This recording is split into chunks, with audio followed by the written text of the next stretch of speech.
From 1997 to 2001, the Jeep Cherokee came standard with a 20.2-gallon fuel tank. 20 gallons is a respectable amount, as that's above the industry average of similar era SUVs' 18-gallon tanks. But considering XJs have the aerodynamic principles of my ex in a conversation, there isn't much you can do in the ways of improving fuel economy. One thing you can do is increase the fuel capacity, which directly extends your range. Unfortunately, though, there aren't any aftermarket fuel tanks for the XJ unless you count this one I was able to find, a 30.5-gallon tank from GenRide Off-Road. Now, I would totally throw one of these in my Jeep if they weren't $1,700. What? It's just an ordinary crabby... Oh my goodness! The ZJ Grand Cherokee had a 23-gallon tank, and although 3 more gallons isn't all that much, that's a difference between filling up every 6 days or every 7 days, or perhaps another hour or so out on the trail. In this video, I'm going to document the ZJ fuel tank upgrade, everything you need, and how it's done. Now, this isn't a modification you should bend over backwards trying to do, because like I said, 3 more gallons isn't any sort of miracle number. It should, by my calculations, extend your range by about 50 to 60 miles, those numbers assuming you average 18 mpg. There are a few reasons I'm doing the swap. Number 1, there are no videos on the internet documenting this, and that's a problem. Number 2, I've been absolutely loving the 23.5-gallon tank in my MJ, so to have a similar capacity one in the XJ would be pretty nice. Number 3, one of the seals is leaking up here, which has been displaying the dreaded P0455 evap leak error for the past 2 years now. And number 4, this XJ has the original factory fuel pump with 225,000 miles on it, so it's only a matter of time before this dies, meaning there's a number of reasons I need to drop the gas tank, so I figured if I'm taking it out, may as well put something better in. Our options for upgrades are pretty limited beyond KJ and WJ tanks being pretty much exactly the same capacity. The MJ's tank is mounted in a completely different location and is much wider than the XJ's, so I don't think it would fit. Besides, the older pre-OBD2 fuel tanks have side-mounted pumps, so I don't think we could get a pump and filter assembly to fit in here, as the older tanks use an external fuel filter. So that leaves the ZJ, but once again we have to slim down because the 1996 redesign saw the metal fuel tanks replaced with plastic ones, meaning your very broad search for higher capacity tanks is limited to 1997 or 1998 ZJs. Because of that, this swap is only for 97 plus XJs. Now, as far as I know, nobody still makes fuel tanks for the last 2 model years of the first generation Grand Cherokee, so you'll have to find one from a donor vehicle. Luckily, my local junkyard had 5 of these bad boys available, so for 75 bucks I got myself a ZJ tank. I should also mention this idea was entirely generated from an old forum page I found, linked in the description. The original guy who did this actually modified the fuel filler neck with some brass pipe and was able to fit 25 gallons in the ZJ tank. Now, so I don't overcomplicate this already long video, and because I don't trust myself to modify such a combustible part of my vehicle, I'm not going to show that here. If you're interested in the additional 2 gallons, check out the link to the forum post. You might be wondering how the sending units work, as the ZJ does have different wiring for the fuel pump. You're going to use the stock XJ pump, which fits perfectly in the ZJ tank. You should of course replace your fuel pump when doing this. I ordered this one from Rock Auto, linked in the description. You also use the XJ filler hoses, tank straps, and evap fittings. The only ZJ part beyond the tank itself would be a skid plate, but my XJ never had a skid plate, and neither did any of the ZJs at the junkyard, probably because they all rusted off 20 years ago. So, even though I am using XJ stuff for the rest of this, I am going to replace it all anyway. Even if you're not upgrading to the ZJ tank, this video should still help guide you through the process of removing the fuel tank, installing a new fuel pump, and reassembling everything. So with that said, here's all the tools we're going to need for the job. You will want a 9/16 ratcheting wrench. It doesn't need to be a ratcheting wrench, but you're going to want one. A 7mm socket, that would be for the hose clamps, assuming they aren't disintegrated. Probably want an extension to go with that, and a mini ratchet, because it's pretty tight up there. You are going to need a punch, but a large flathead screwdriver will work fine. A mallet to go with that punch. Pliers might be helpful, and we are going to make use of a jack with a large flat piece of wood to go with it. I've got some big ass cutter things. These are meant for tree branches, but they're going to come in real handy getting the filler hoses out. You are going to want cleaning supplies of some regard, and I am going to take this opportunity to treat some rust above the fuel tank. Of course, you're going to need a fire extinguisher on standby, a vacuum or some compressed air to clean off the top of the fuel tank, and of course, some extra gasoline to put in the new one once we're done. The first step is to try and drive around until you have a relatively empty tank, which will make it lighter and thus easier to work with. It's never a bad idea to disconnect the battery to... wait, hold on, we can make this way more epic.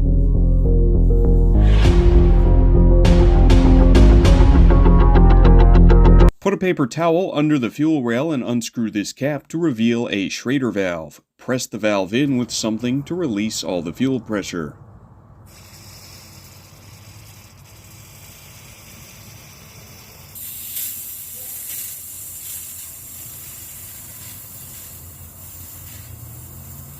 Remove the filler hose shield with these two 10mm bolts here and two more here to get access to the filler hoses.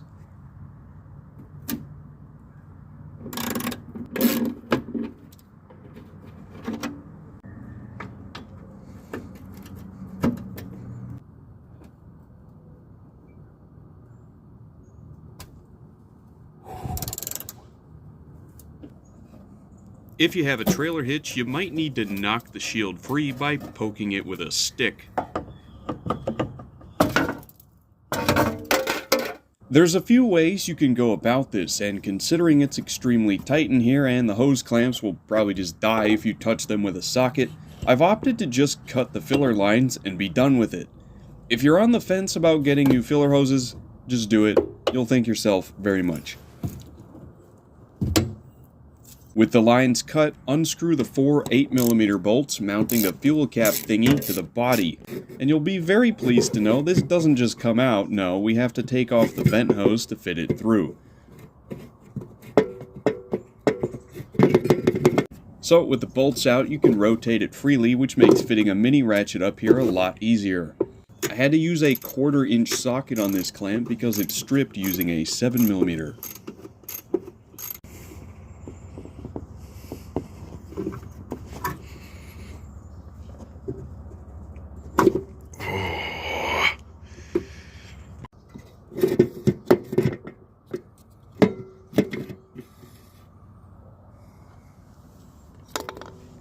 In front of the tank, we need to disconnect the wires, evap hose, and fuel line.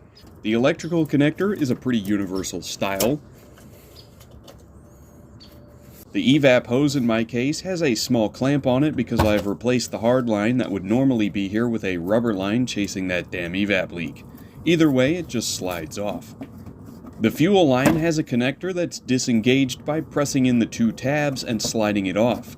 You can optionally remove it from its bracket to make this easier.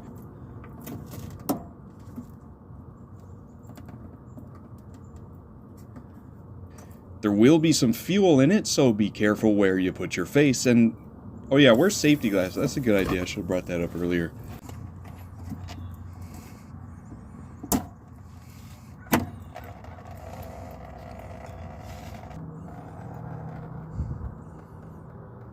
Next, we need to remove the heat shield from this tank strap by loosening its nut. You can remove the shield entirely if you want, but that involves taking off the trailer hitch and exhaust tailpipe, so no thanks. The tank strap bolts are usually going to be more corroded than my ex's promises, so a few days before undertaking this task, it's a good idea to soak them with peanut butter. Don't use actual peanut butter, of course, that's just what I call PB Blaster. So, start loosening the nuts on the straps. There's going to be a lot of cranking here, so as mentioned earlier, a ratcheting wrench is very helpful. One eternity later.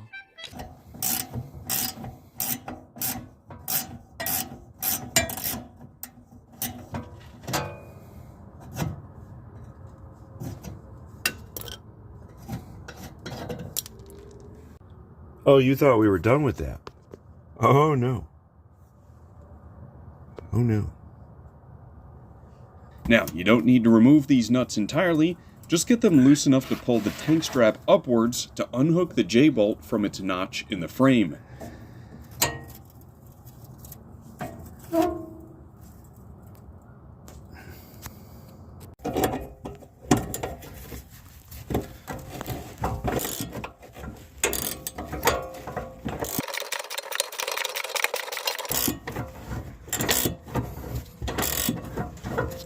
Repeat the process for the other side, but before you unhook it, we're going to take a flat piece of wood on a jack and roll it under the tank.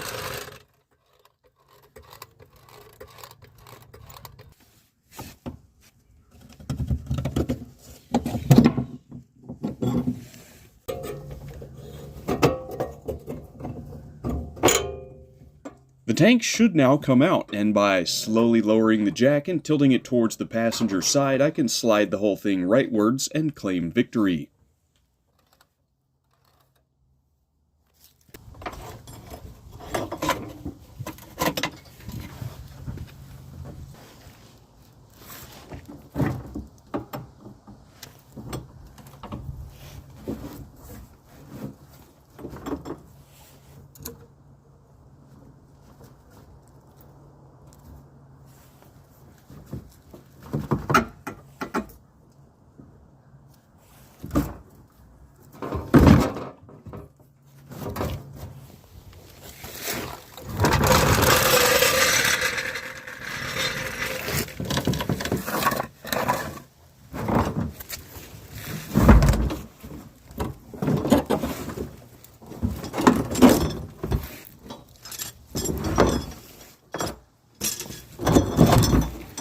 Easy. Now that the tank is out of the vehicle, it's much easier to remove the filler lines, so go ahead and do that.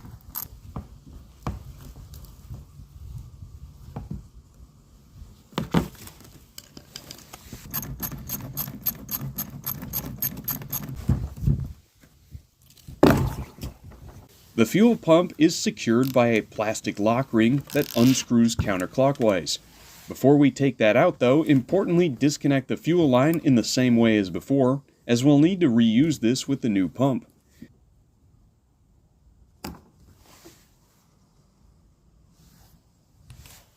Also, be sure to remove the plastic lock tab, being very careful not to break it.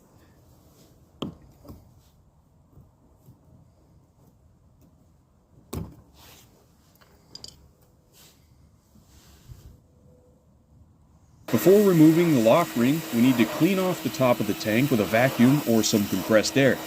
Make sure you don't get any dirt inside the tank, as it'll clog up and destroy your new fuel pump. I am of course using a different gas tank, so I'm not spending too much time here. With a flathead screwdriver, hammer the lock ring to unscrew it. You might need to hammer at different angles to break it free.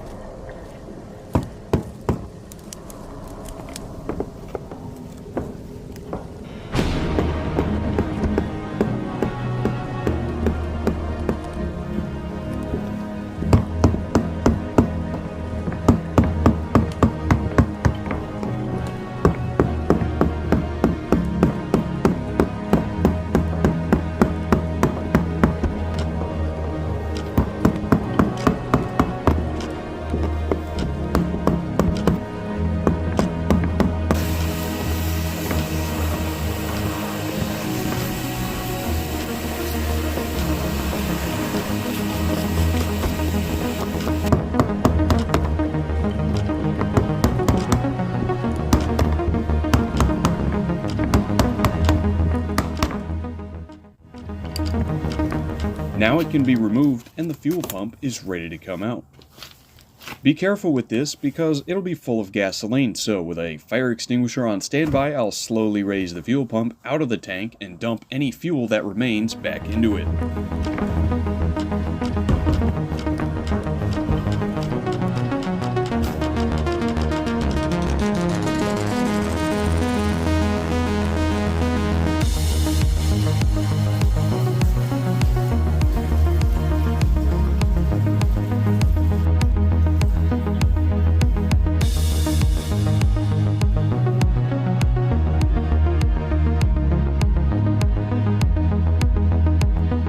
If you're going to put the original tank back in, take some time and clean this out. Get all the gas out of it and wipe down the insides, which I already did on the ZJ tank.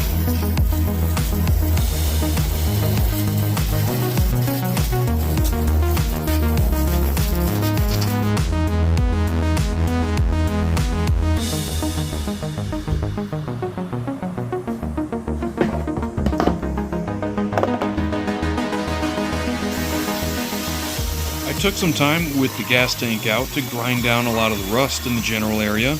I then coated it with Rust X and let it sit for a day. Then sprayed it with Rust Reformer and let it sit for a day. And then finally, I put 2 layers of undercoating on it.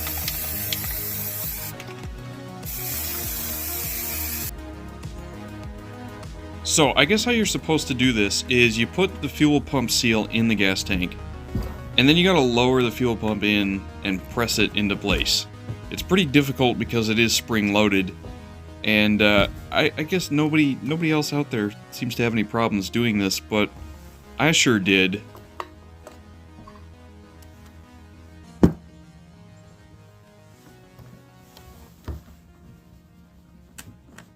Now, this was way more difficult than it had any right to be.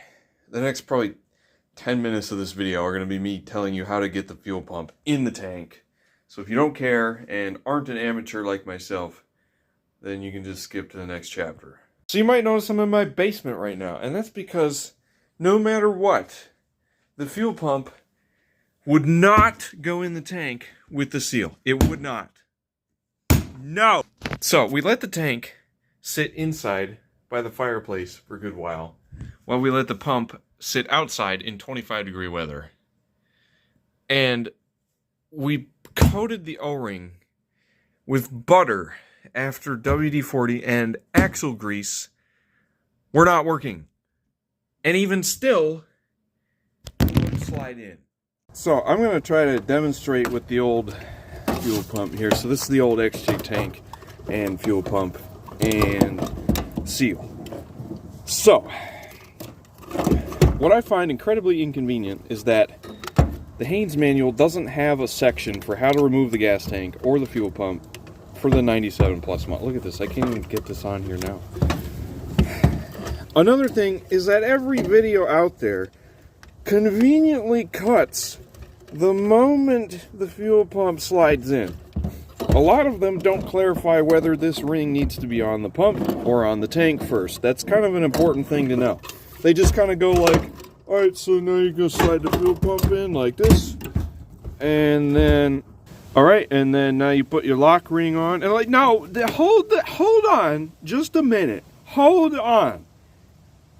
How did we get here? For whatever reason, I had the hardest time trying to get this in the tank. I first tried it with the O-ring on the tank. So I'd put it in this hole first, right? But that didn't work because whenever you push the fuel pump down, the O-ring would just slide off of its ridge like that. It would just pull it down with it. So that was not working whatsoever. So, next I tried putting it on the pump first. And that doesn't work because of this outer lip right here. That outer lip gets caught on the edge here and just pulls itself outwards, kind of like this. Obviously that's no good. So what we did to get it in was kind of a hybrid of the two. Kind of had the pump sealed halfway on here and then put the pump in and like carefully worked our way around the outer edge to get the outer lip into the hole, and then with the weight of 2 people pushing on it, we got it in there. Jeez, that's going in crooked here still. I don't know why that's so difficult, but that's how we made it work. So you might be thinking, maybe the ZJ has a slightly smaller hole for the fuel pump. But if that were the case, then the lock ring wouldn't work. And the lock rings are the exact same part number between both tanks.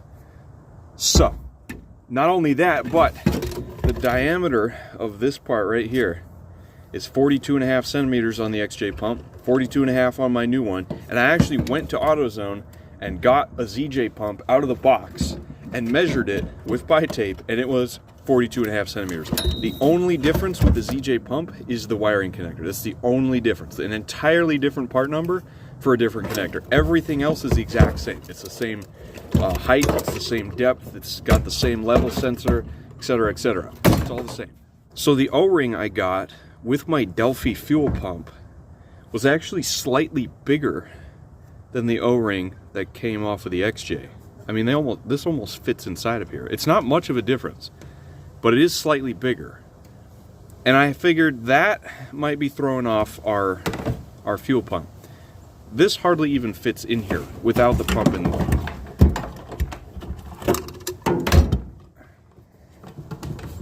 You can try to fit it in, but it just creases like this. So you got to bend it backwards up against itself. And I mean, it works, but it does not fit in there as good as the original one. So I ordered a Mopar fuel pump seal and had to wait a week for that to get here, which delayed this video by about that much. This would have been done like a week ago if none of this shit happened. So a call to the internets. I don't recommend the Delphi fuel pump because of the seal they send with it. As I'm filming this right now, I actually still don't even have the tank in the vehicle, so I don't even know if the pump works. I sure hope it does. I am just sick and tired of trying to learn something and only seeing videos where nothing goes wrong. The presenter is really bad at conveying information. Skip most of the important parts because they're too lazy to explain what's going on. And the camera angles show more of their elbow hairs than what's actually going on. So, with the rant over, we can finally get on with things. One more thing to mention, this arrow needs to be pointing forwards. Mine is not perfect, but I'm not taking this thing back out of here. You can attach and tighten the filler hoses, make sure they're pointed upwards. Slide the evap line on. In this case, I'm using 1/4 inch hose, which will be routed to an adapter, that being 1/4 inch to 5/16.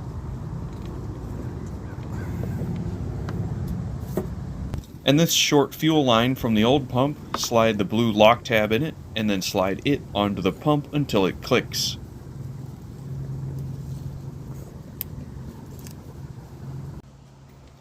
The new tank straps don't include rubber insulators, so you'll have to transfer the old ones to the new straps. They just kind of pull off. It's pretty easy.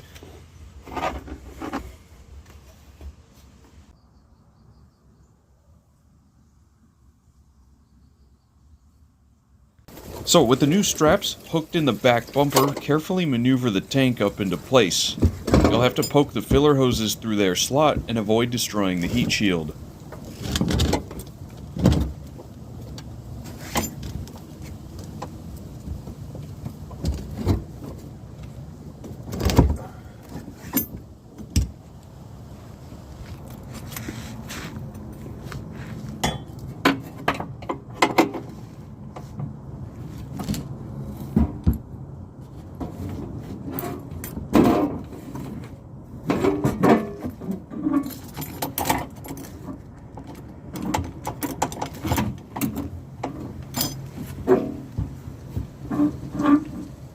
I didn't really think this through.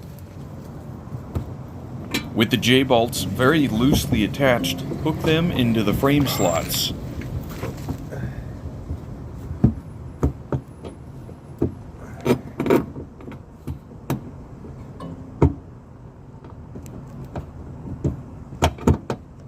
Now with the gas tank loosely supported on its own, we can manhandle the filler hoses back onto the neck. I found that much easier to do with 2 bolts holding this thing in. Tighten down those hose clamps. These new ones are 8mm.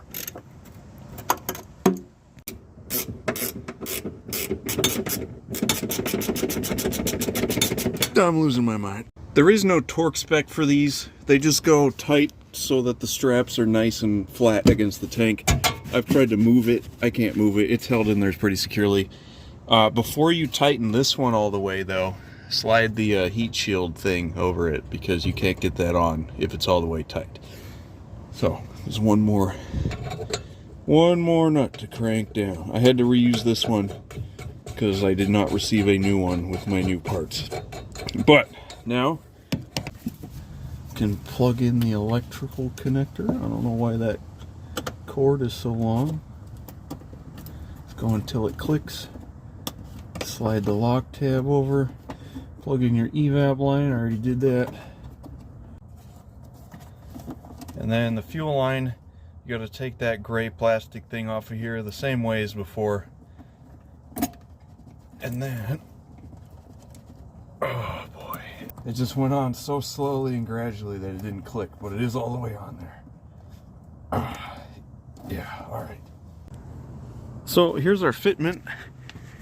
It's about an inch wider on either side.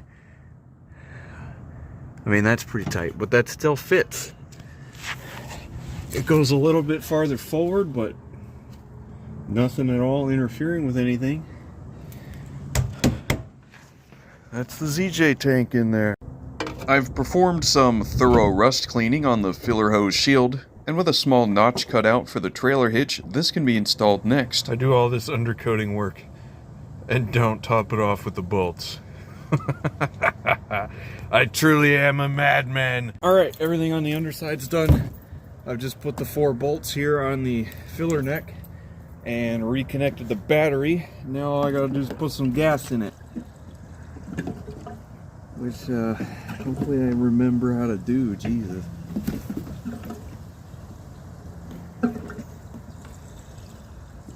Okay. I know I did a lot of bitching in this video, and I know I shouldn't take after my ex, but it's really not that bad. The only part I had a problem with was putting the fuel pump in the gas tank. Everything else really was not that bad at all. So don't let my incessant complaining deter you from this project. All right, let's see here. Oh yeah, I heard it. I'm gonna prime it a couple times. That should be fine. Honestly, twice, that's gotta be fine. And it looks like my level sensor is working properly. I did put about 2.5 gallons, I'd say, in there. Now this thing hasn't started in 21 days. So let's see what happens. Oh, look at that. The battery's dead. What do you know? What do you know? Okay. Okay, that's what I thought. All right. Battery was not dead. It was just a loose connection because I didn't put it on here tight enough. It was a bit dead. It was a little bit low because I actually made the license plate light video during this. So, you know, during that whole time I had like the lights running and everything with no engine power. So that may have contributed to it not starting there. But it did start under its own power after not running for 21 days. So I'm gonna go get gas. The fill up was 21 gallons and the low fuel light comes on at about 2 gallons left. It came on like right as I got to the gas station. So 21 plus 2 is 23 in my book. I think, right? That makes sense, doesn't it? So that was a lot of work for not a lot of gain. So I understand if you don't think it's worth it. I mean, I don't have any regrets though. Like I said, I had to take the gas tank out anyway. So I'm gonna see how far I can go on a fill up. But for right now, I'm gonna get this video done and out there. So thank you all for watching, and I'll see you in the next one.